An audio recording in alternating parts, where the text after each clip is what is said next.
2024 October 20-ന് നിലമ്പൂരിൽ പ്രവർത്തനം ആരംഭിച്ച വളരുന്ന നിലമ്പൂരിന്റെ മനസ്സറിഞ്ഞ് വളരുന്ന പ്രീമിയം ബ്രാൻഡഡ് ജ്വല്ലറി ഔട്ട്ലെറ്റ് ആയ തന്മയ ജ്വല്ലറി വിജയകരമായി 1 വർഷം പൂർത്തിയാക്കും.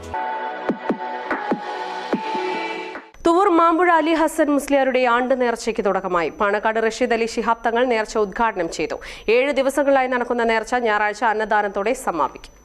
മലപ്പുറം ജില്ലയിലെ തന്നെ ഏറ്റവും കൂടുതൽ പേർ പങ്കെടുക്കുന്ന നേർച്ചകളിൽ ഒന്നാണ് മാമ്പുഴയിലേത്. അലി ഹസൻ മുസ്ലിയാരുടെ ഓർമ്മ പുതുക്കി നടത്തുന്ന നേർച്ചയ്ക്ക് സിയാറത്തോടെയാണ് തുടക്കമായത്. തുടർന്ന് പാണക്കാട് റഷീദ് അലി ശിഹാബ് തങ്ങൾ ഉദ്ഘാടനം ചെയ്തു. കെട്ടിപ്പിടിക്കാൻ അള്ളാഹുവിന്റെ അപാരമായ അനുഗ്രഹത്താൽ സാധ്യമായിട്ടുണ്ട്. ഇവിടുന്ന് ധാരാളം ദീനി സ്ഥാപനങ്ങളുണ്ട്. അറബി കോളേജുണ്ട്, ഖുർആൻ കോളേജുണ്ട്. അങ്ങനെ ദീനി സംരംഭങ്ങൾ, ദീനി സ്ഥാപനങ്ങളൊക്കെ ഉള്ള ഒന്നാണ് ഈ സ്ഥാപനം ഇവിടെ ഉള്ളത്. അത് വളരെ അനുഗ്രഹീതമാണ്. അള്ളാഹുവിൽ നിന്ന് കൂടുതൽ പ്രതിഫലം ലഭിക്കുക എന്നാണല്ലോ, എക്കാലത്ത് പ്രതിഫലം ലഭിക്കുന്ന ഒന്നാണ് വിദ്യാഭ്യാസ സ്ഥാപനം. അള്ളാഹിന്റെ ദീന് പഠിപ്പിക്കുകയും അത് പകർന്നു നൽകുകയും ചെയ്യുന്ന സ്ഥാപനം കൂടിയാണ്. വളരെ മഹത്തരമുള്ള ഒന്നാണ്.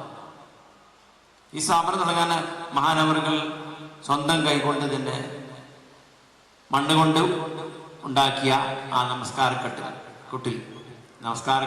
അതിൽ നിന്നാണ് എൻ്റെ തുടക്കം തന്നെ. പി സയ്യിദാലി മുസ്ലിയാർ ചടങ്ങിൽ അധ്യക്ഷത വഹിച്ചു. KV അബ്ദുറഹ്മാൻ ദാരിമി മുഖ്യപ്രഭാഷണം നടത്തി. Vakkode Moideenkutty Faizi, Puthanazhi Moideen Faizi, T Kammutty Haji, PK Kunhimuhammed, A Abdutty Haji, M Husan തുടങ്ങിയവർ പ്രസംഗിച്ചു. ബുധനാഴ്ച വൈകിട്ട് 7:30-ന് സിറാജുദ്ദീൻ ഖാസിമി പത്തനാപുരം പ്രഭാഷണം നടത്തും. വ്യാഴാഴ്ച വൈകിട്ട് 7-ന് നടക്കുന്ന ദുആ മജ്ലിസിന് കോഴിക്കോട് ഖാലി മുഹമ്മദ് കോയത്തങ്ങൾ ജമുലുലൈലി നേതൃത്വം നൽകും. അബ്ദുൽ അസീസ് മുസ്ലിയാർ മുത്തേടം പ്രഭാഷണം നടത്തും. ശനിയാഴ്ച അന്നദാനത്തിനുള്ള മുന്നൊരുക്കമാണ് നടക്കുക. ഞായറാഴ്ച രാവിലെ 8-ന് അന്നദാനം ആരംഭിക്കും. News bureau, Thuvur.